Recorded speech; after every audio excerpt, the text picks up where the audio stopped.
I'm Scott Loughlin. This is the Data Chronicles, and here are your data points. Today, we are diving into a battleground of sorts that's reshaping the digital landscape. Lawsuits that are claiming that cookies and tracking pixels might actually be illegal wiretaps or violations of consumer privacy laws, like California's CCPA. Yeah, you heard that right. These same tiny bits of code that power personalized advertisements and website analytics are at the center of a growing wave of litigation. Plaintiffs across the country are arguing that these tools that are often embedded invisibly into websites are intercepting user communications without the consent of the individual, which potentially violates federal and state wiretap laws and state privacy statutes. This has been going on for a while, and so maybe it's not new, but you will maybe not be surprised to hear that there has been recent developments, in particular in California. In California, a recent federal court decision in Shaw v. Capital One sent shockwaves through the legal and tech community. The court allowed a CCPA claim to move forward under the auspices that it was an alleged unauthorized disclosure of personal information through a web tracking technology could give rise to data breach-like liability. It could mean that this was a significant expansion of liability under the CCPA and opened the door to statutory damages even when there was no traditional data breach. So that's where we focus today. We want to unpack the legal theories that are behind these types of cases, the implications for the businesses and consumers that we represent, and what this all means for the future of online privacy. To discuss, I've invited two of my colleagues to the podcast, Aidan Coleman and Jay Ettinger. Aidan and Jay are both litigators defending clients in these pixel and cookie cases that are sweeping the courts, and I'm so excited to have them join this conversation. Aidan and Jay, welcome to the podcast. Thank you. They're glad to be here. Thanks for having us, Scott.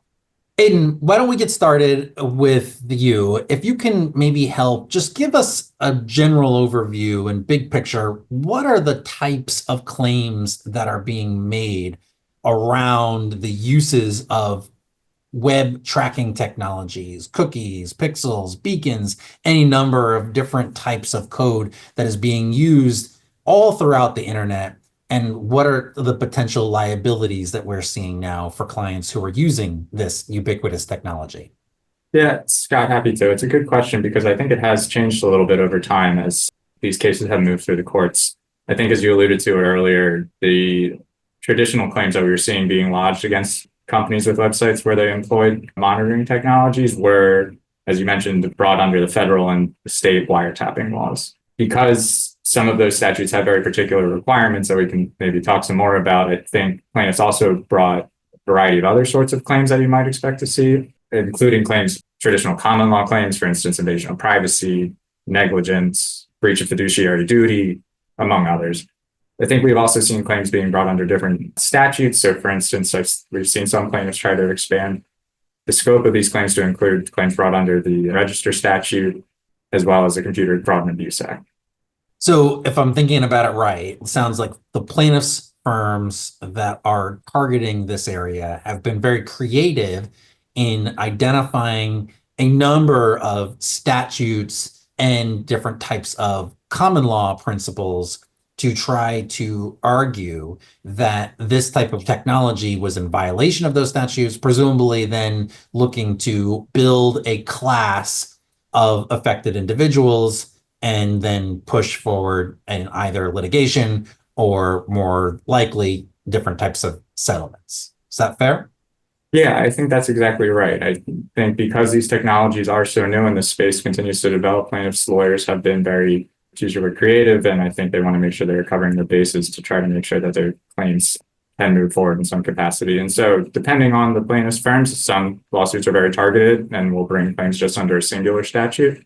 In other cases, the lawsuits can bring 10 to 15 different claims with plaintiffs' counsel hoping that at least one or two of them might stick. Add to that, one thing we've noticed is a common trend is a lot of these do provide for statutory damages. And so in the privacy context, that becomes important where it can be difficult to quantify or put a monetary value to the alleged harm. And so we've often seen kind of leading plaintiffs firms, if they can establish a good decision on kind of a new theory of a privacy harm under a statute, that others will follow that trend and try to push that litigation forward as well. So, Jay, that's exactly where I wanted to go next. So for those who have not come across these terms, statutory damages will mean that the law itself provides for designated damage. In other words, the plaintiff doesn't necessarily need to prove and evidence that she or he was particularly harmed and that was going to be the basis for the claim. But instead, the statute says if this person's information was impacted, then they are entitled to X number of dollars, such that harm does not need to be proved. Hopefully I accurately summarize that, Jay. This would be more your area than mine. No, I think you're right. Obviously, we would push back on there's certain kind of standing requirements, and you have to show a privacy harm or injury in most contexts, both in kind of the federal context as well as in California. So that's been kind of a hotbed of debate among the courts on what types of information is being collected actually amounts to a privacy injury. But I think the attractiveness from the plaintiff's bar perspective is that if you can kind of meet that hurdle, and you can show that a large number of consumers have visited a web page, then it can become an attractive option for a class action, and the numbers can get quite large quite quickly.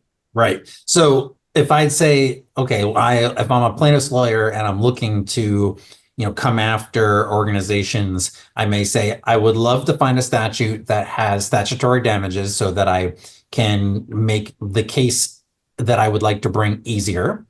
And also, importantly, I need statutes that have a private right of action.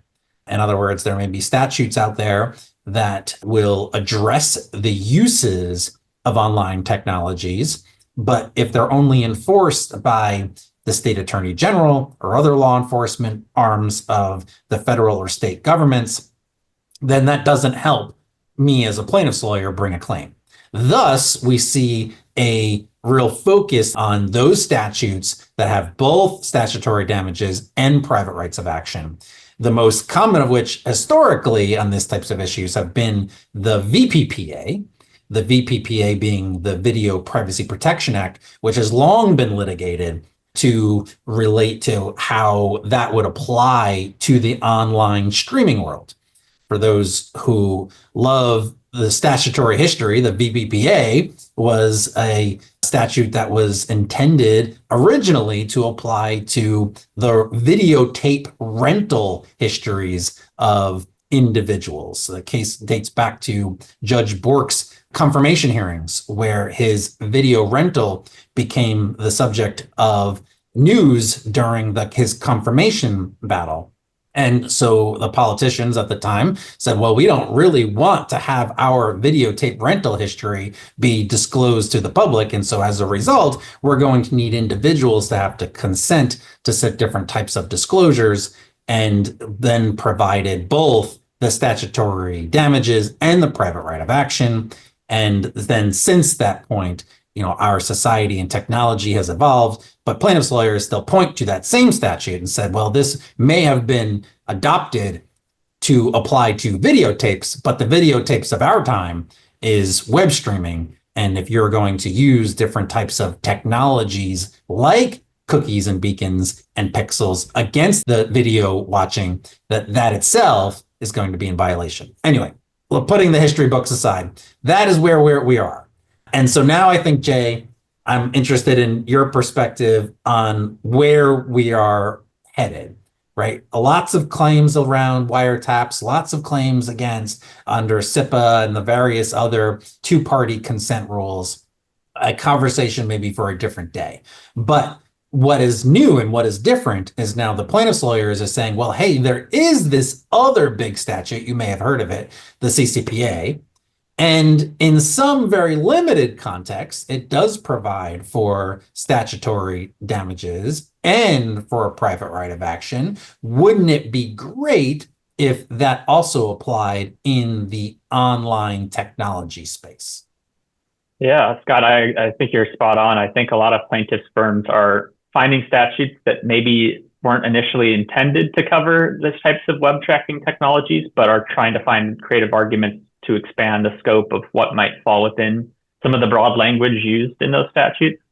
So for the CCPA in particular, just as a bit of kind of context, it was initially passed as a ballot measure in California, and it had a private right of action that would have allowed consumers to bring a claim for any potential violation of the CCPA.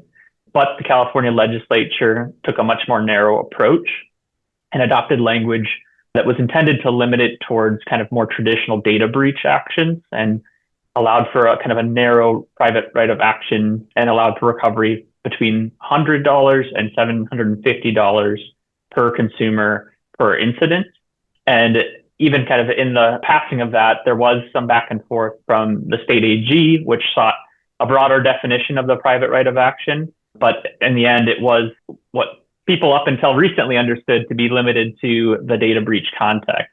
And the specific language that it provides is it allows folks for if they had non-encrypted or non-redacted personal information, which has a special definition under the legislative scheme, who had unauthorized access and exfiltration, theft, or disclosure due to a failure to implement and maintain reasonable security procedures in order to bring a private right of action.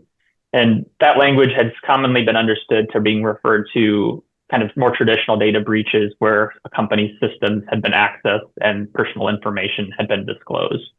Okay, so that makes at least sense of where the legislature may have been thinking. Data breaches has been an area of a different type of litigation, which we can cover in a different episode.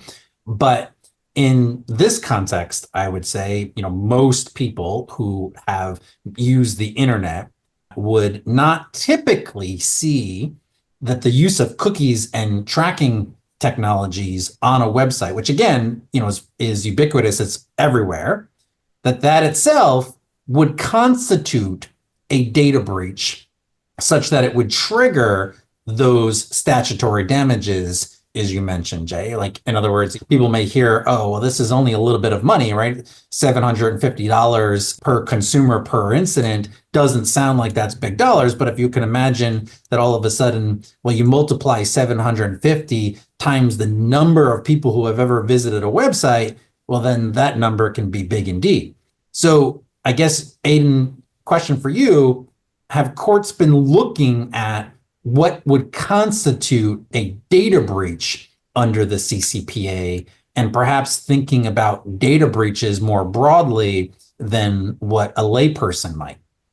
Yeah, happy to, Scott. So I think, as you've already alluded to, the CCPA is no stranger to conventional data breach litigation since it's been enacted.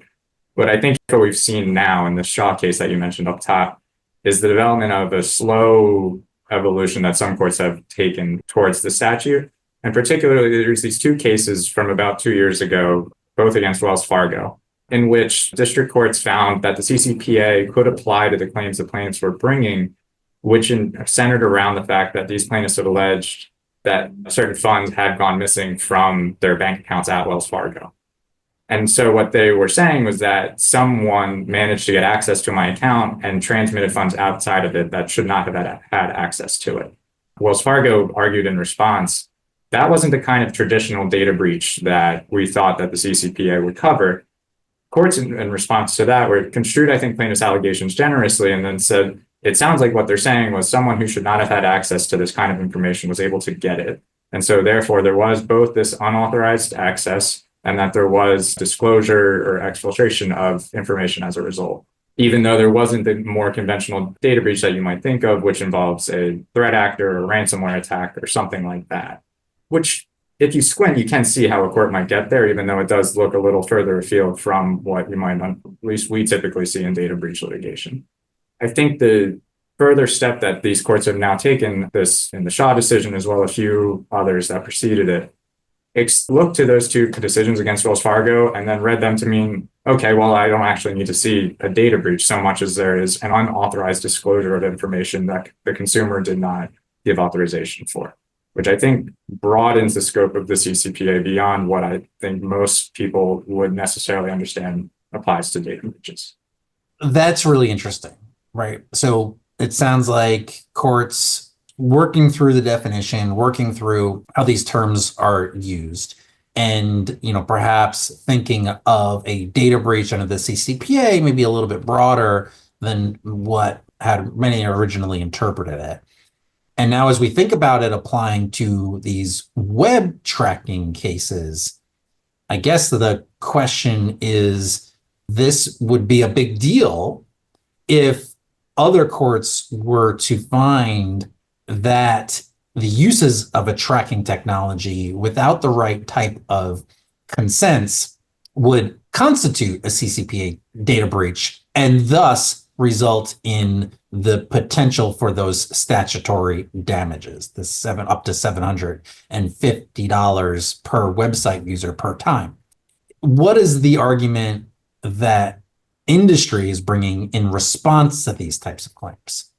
So I think that's an interesting question. And I think it's one that we're going to be seeing more of over the ensuing months, because up until I think these most recent decisions, I think industry did not really understand the CCPA to apply to these sorts of claims. And so the main response was in these cases, the CCPA is only really relevant to data breaches. These plaintiffs aren't alleging a data breach, and so therefore it's inapplicable.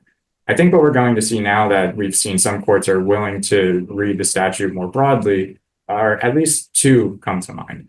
So the first is, I think, as we've already referenced, the statute's language that Jay referenced earlier requires a claim to allege both that there was an unauthorized access to personal information, and then, in addition to that, a exfiltration, disclosure, and the third one that is escaping my mind at the exfiltration, theft, or disclosure. So I think that what plaintiffs are going to need to show, which seems difficult in this context, is both unauthorized access and exfiltration, theft, or disclosure.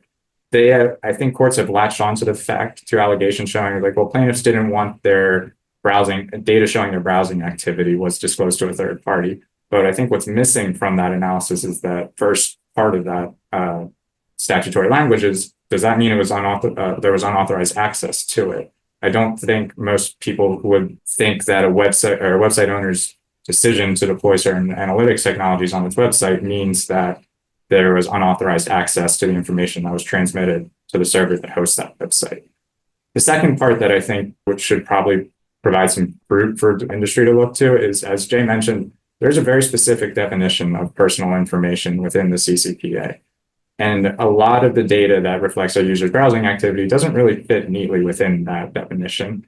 So without going through it, because it's a rather long definition, it consists of basically an individual's first name and their last name in combination with one of several different data elements. But those data elements aren't really what websites did you go to, what page did you view, what actions did you take. It's more like your social security number, your information on your driver's license, your account number, your credit card number. And so I think when industry now can look to that statutory language and that definition of personal information and really push back on some of the plaintiffs' firms that are trying to apply this statute to these claims. So, Aidan, that is helpful. Maybe I want to think about this and just break it down in the way that you're describing. In order to bring a claim under this, you would have to demonstrate, one, that there's been a data breach, two, that there's the data breach impacted personal information, and three, that the data breach was the result of the business's failure to implement and maintain reasonable security procedures and practices, right? All three of those need to be done. And what you're saying is data breach doesn't fit nicely. Maybe they argue that this is both unauthorized access and disclosure.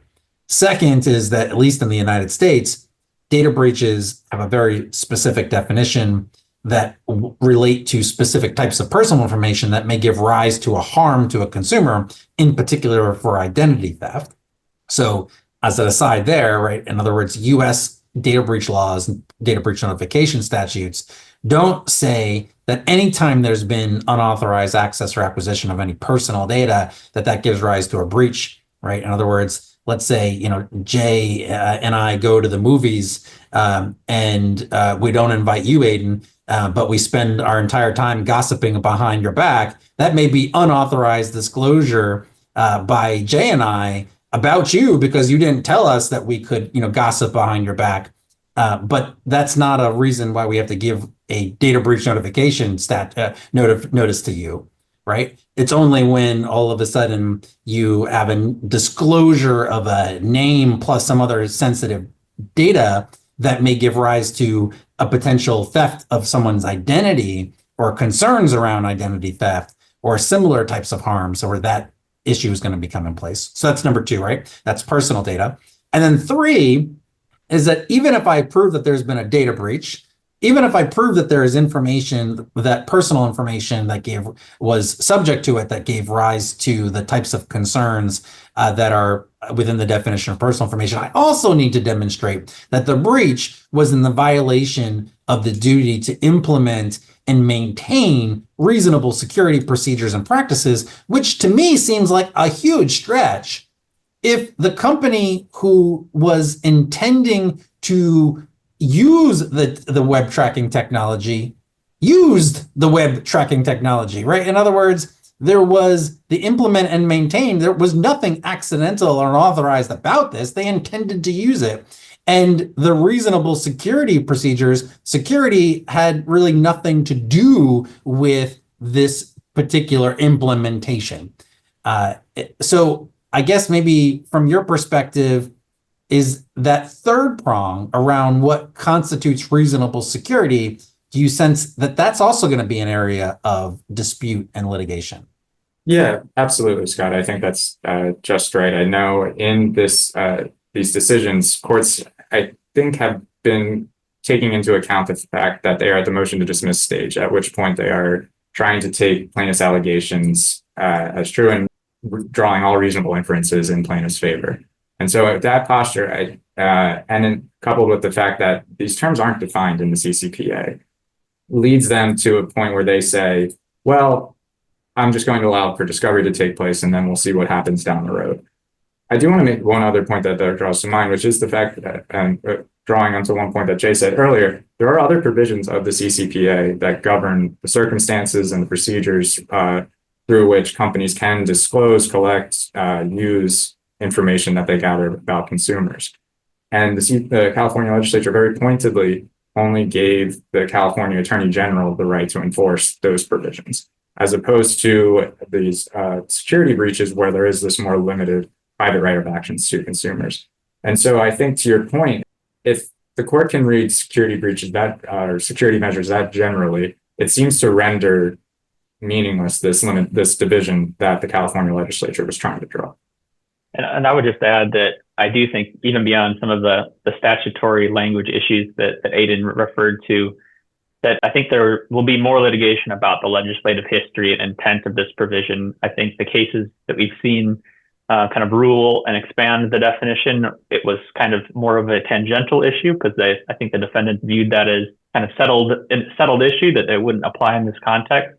But I do think that if given these decisions, there's going to be a more kind of full-throated defense of the reasonable reading of this provision within the kind of larger statutory scheme and the history of its passing. I think we all probably are hoping that that's kind of where it ends, that, when we look at both the legislative intent and we look at how these particular statutes, what a normal reading would be, that they, don't apply in this web tracking context.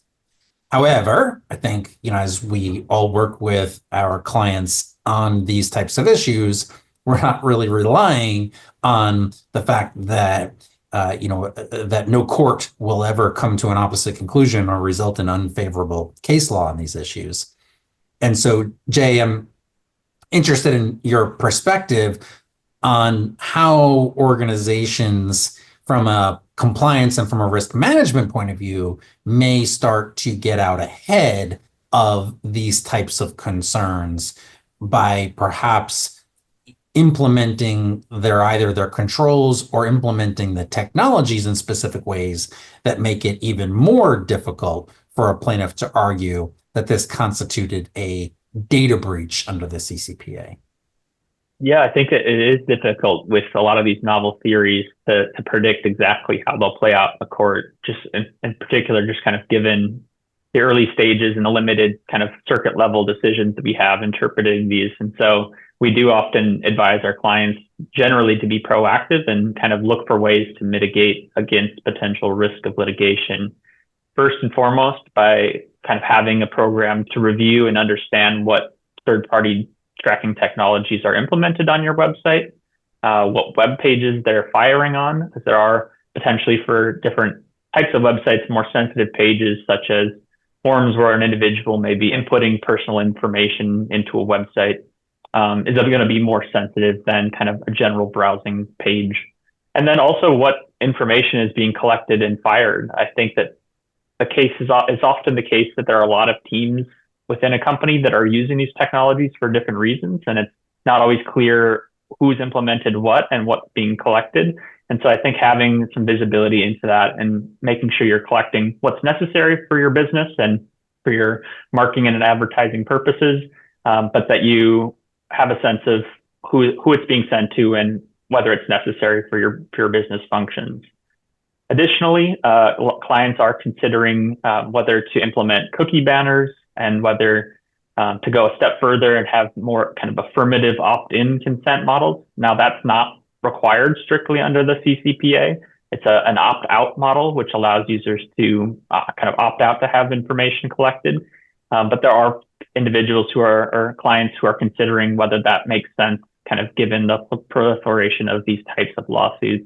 And then finally, I would say just making sure that the kind of privacy policy and cookie policies are up to date and are accurately describing what information is being collected and how it's being used, because those can be valuable pieces of defense if you do get into litigation to point to say, look, we did disclose the use of these technologies and it was clear how we're going to use these, and therefore there's no resulting privacy harm through our use of these technologies. So I think those are a couple of just kind of good housekeeping steps in general that companies should be keeping an eye on as we're seeing these claims evolve over time. I think, Jay, the important thing, and we're thinking about through those risk mitigation measures, is that none of them are perfect. Some of them introduce their own particular concerns. For example, the California just enforced the CCPA against an automotive company, indicating that their cookie banner that they were using, which wasn't required, was defective under the CCPA, right? So there's a lot of traps here for the unwary. And the difficulty, of course, is that we're not only managing to these new CCPA claims, but we're also managing to the host of other types of issues that organizations are now increasingly having to focus on with their implementation of cookie and pixels. For example, right, we mentioned at the top of the call, the VPPA, the Video Privacy Protection Act, the wiretapping claims under CCPA and others, where it requires two-party consents, obligations under the FTC enforcement actions against organizations like GoodRx and BetterHelp, where allegations were that collection of information through cookies, if that information was sensitive, that may give rise to an unfair trade practice under applicable laws. The issues under HHS's guidance are for how information collected through websites may constitute PHI under HIPAA and give rise to potential issues under HIPAA's obligations for keeping that information secure and only disclosing that information when permitted by the rule. And that's just in the United States, right? If I took another giant step backward and I started talking about what's happening in Europe, we could be here for a while. So it is a really difficult and dynamic space that seems like it's constantly evolving. And it's not just evolving in the direction of where the regulators may want it to go, but importantly for this conversation, seemingly where the plaintiffs' lawyers want it to go and where courts may or may not be interested in allowing it to go. Absolutely. I do think that unfortunately there's not a silver bullet to this, and there's measures you can take and approaches you can take, but it always has to be balanced against the business needs, because for a lot of companies, these tracking technologies are highly valuable and allow them to offer a better product to their customers. And so it's kind of finding a balance of risk mitigation versus the business needs, and kind of working with outside counsel and folks to stay on top of some of these trends, because the case law does change on a month-to-month basis right now, just depending on how courts are interpreting some of these new arguments under provisions that we never thought would be applicable in this context. Well, Jay, Aidan, thanks so much for joining the podcast and for sharing your insights and experiences with our audience. Absolutely. Thanks for having us. Yeah, of course, Scott. Thanks. With that, I'm Scott Loughlin. This is the Data Chronicles, and those were your data points.